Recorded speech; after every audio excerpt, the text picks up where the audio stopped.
অভয়নগরে চাঞ্চল্যকর হাবিব হত্যায় 4 আসামি আটক ও হত্যায় ব্যবহৃত সরঞ্জাম উদ্ধার। যশোরের অভয়নগর থেকে জাকির হোসেন হৃদয়ের পাঠানো তথ্যচিত্রে থাকছে বিস্তারিত।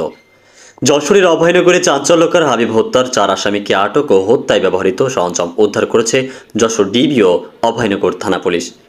আজ বৃহস্পতিবার সকাল 11টা থেকে যশোর ডিবির এসআই মফিজুর রহমান ও অভয়নগর থানার তদন্ত কর্মকর্তা শুভ্র প্রকাশ দাস এবং ভাটপাড়া তদন্ত কর্মকর্তা মানিক কুমার সাহার নেতৃত্বে আটককৃত আসামিদের নিয়ে উপজেলার বাঘুটিয়া ইউনিয়নের মধ্যপুর বালির মাঠ সংলগ্ন ভৈরব নদের তীরে অভিযান চালিয়ে হত্যায় ব্যবহৃত একটি রড, 2টি ক্রিকেট স্টাম্প ও একটি মোবাইল উদ্ধার করে জব্দ করা হয়।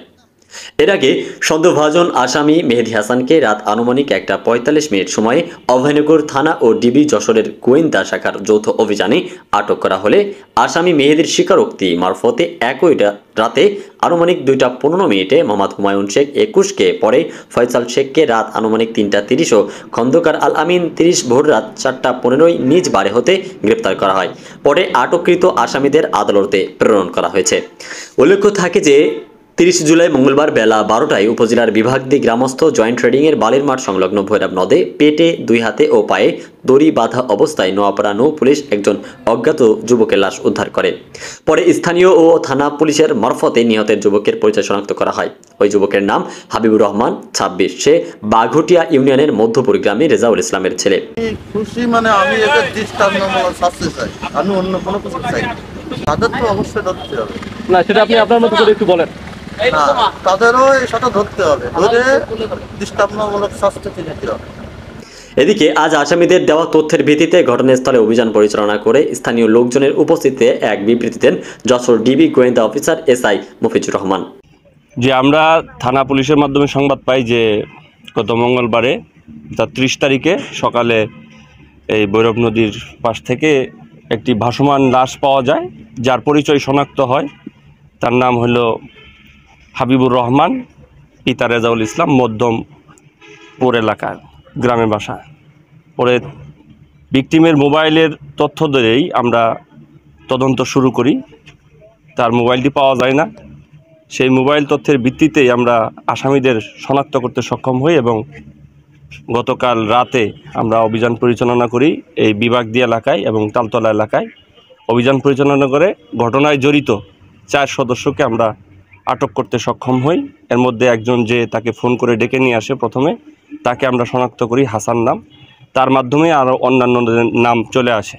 এই ঘটনায় মোট 10-12 জন জড়িত রয়েছে বলে তারা প্রাথমিক জিজ্ঞাসাবাদে স্বীকার করে এবং আজ তাদের স্বীকারোক্তি মোতাবেক ঘটনাস্থলে তল্লাশি করে হত্যা কাজে ব্যবহৃত যে স্ট্যাম্প এবং জিআই পাইপ নদীর ভিতরে ফেলে দিয়েছিল সেটা উদ্ধার করতে সক্ষম হই এবং তাদেরকে জিজ্ঞাসাবাদ শেষে বিজ্ঞ আদালতে সুপর্দ করা হবে এবং যারা যারা জড়িত আছে তাদেরকে গ্রেপ্তার অভিযান অব্যাহত আছে।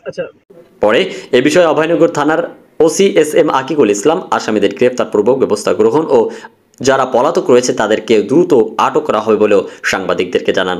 ধন্যবাদ। আপনারা জানেন যে গত 30 তারিখ দুপুর অনুমান 12:30টার সময় আমাদের এই ভৈরব নদে একটি মৃতদেহ ভাসতে দেখি স্থানীয় লোকজনের মাধ্যমে সংবাদের প্রেক্ষিতে অভয়নগর থানা পুলিশ এবং নোয়াপাড়া নৌ পুলিশ ফাঁড়ির পুলিশ আমরা ঘটনাস্থলে উপস্থিত হয়ে স্থানীয় লোকজনের সহায়তায় আমরা মৃতদেহ উপরে উঠাই এবং তার পরবর্তীতে তার পরিবারের সদস্যরা এটা হাবিবুর রহমানের মৃতদেহ বলে শনাক্ত করে।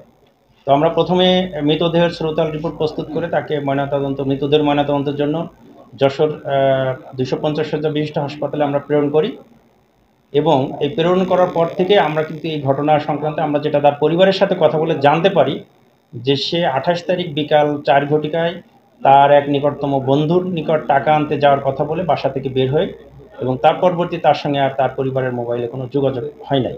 তার পরিবার খোঁজাখুঁজি করতেছিল।